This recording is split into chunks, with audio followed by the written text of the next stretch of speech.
স্থায়ীভাবে বন্ধ হয়ে গেছে ওমানের সবচেয়ে বড় সবজির বাজার আল মাওয়ালে সেন্ট্রাল মার্কেট।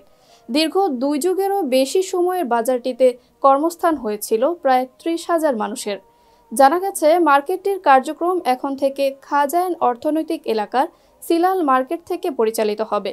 শনিবার স্থানটি পরিদর্শনকালে প্রবাস টাইমের প্রতিবেদক হাশেম চৌধুরীর কাছে প্রবাসী বাংলাদেশিদের অনেকেই নিজেদের দুর্ভোগের কথা জানিয়েছেন। তাদের ভাষ্য, এই স্থানান্তর প্রক্রিয়ায় তারা আর্থিকভাবে ভীষণ ক্ষতিগ্রস্ত হয়েছেন। যদিও আধুনিকায়ন এবং সুদূর প্রসারী পরিকল্পনার অংশ হিসেবে জনপ্রিয় এই সবজির মার্কেটটি স্থান বদলের কথা জানিয়েছে কর্তৃপক্ষ।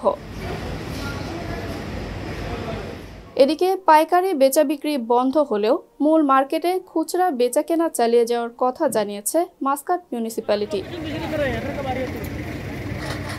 এক বিবৃতিতে প্রতিষ্ঠানটি জানিয়েছে, শনিবার থেকে মাওয়ালে মার্কেটের সকল পাইকারি কার্যক্রম এবং মূল শেড স্থায়ীভাবে বন্ধ করা হয়েছে।